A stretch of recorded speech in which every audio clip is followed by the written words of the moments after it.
इस वीडियो के फर्स्ट और सेकंड पार्ट में हमने देखा था कॉन्शियस और सबकॉन्शियस माइंड के बारे में।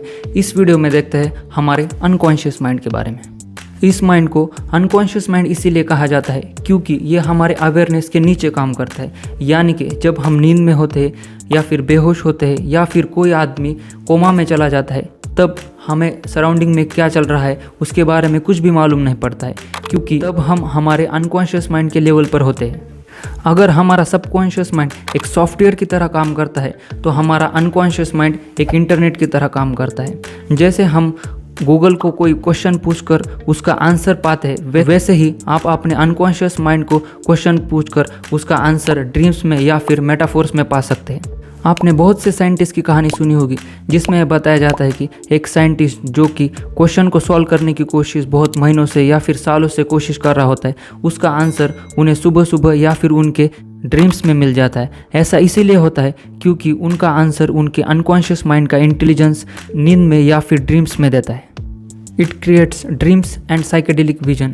हमें जो ड्रीम्स आते हैं वो हमारे अनकॉन्शियस माइंड के थ्रू आ रहे होते हैं, जो कि हमारा अनकॉन्शियस माइंड हमें मैसेजेस में या फिर इंट्यूशंस में हमें मैसेज कर रहा होता है। फॉर एग्जांपल, अगर आपको ऐसे ड्रीम्स आते हैं कि आपके पीछे सांप पड़ा है या फिर आप जंगल में खो गए हैं या फिर बड़ी ऊंची इमारत से आप गिरने वाले हैं, तो उसका रीज़न ये होता है कि आपका अनकॉन्शियस माइंड आपको ये मैसेज कर रहा होता है कि आपके माइंड के गहरे से गहरे हिस्से में डर छुपा हुआ होता है और it has a potential to create psychedelic visions.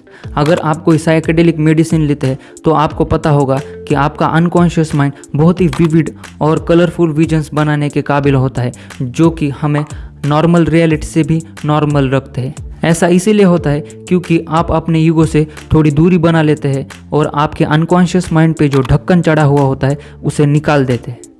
All power lies within your unconscious mind. बातों को सिंप्लीफाई करने के लिए हमें ऐसा कहा जाता है कि हमारा सबकॉन्शियस माइंड पावरफुल होता है, लेकिन हमारा अनकॉन्शियस माइंड हमारे सबकॉन्शियस माइंड से भी पावरफुल होता है, क्योंकि हमारा सबकॉन्शियस माइंड लर्न हैबिट्स पर या फिर हमने जो अब तक इन्फॉर्मेशन इकट्ठी की होती है उसी को तोड़ मरोड़ कर हमें आंसर्स देता है। लेकिन हमारे अनकॉन्शियस माइंड की अपनी एक इंटेलिजेंस होती है, इसीलिए इसको सबसे पावरफुल माना जाता है। जो एनलाइटेंड लोग होते हैं उनका नॉलेज उनके अनकॉन्शियस माइंड के थ्रू आ रहा होता है, क्योंकि उन्होंने अपने अनकॉन्शियस माइंड को मेडिटेशन के थ्रू एक्सेस कर लिया होता है। हमारे अनकॉन्शियस माइंड की अपनी एक इंटेलिजेंस होती है, हम इसे कंट्रोल नहीं कर सकते, हम सिर्फ इसके बारे में अवेयर हो सकते हैं, या तो मेडिटेशन से या फिर ऑब्जर्वेशन से या फिर हमारे ट्रॉमा से। ऐसा माना जाता है कि ह्यूमन हिस्ट्री की सारी इन्फॉर्मेशन हमारे अनकॉन्शियस माइंड में दबी हुई होती है। आपने कभी गौर किया है कि क्यों आपको मेटाफोर, स्टोरीज, पोइट्री और गाने पसंद है?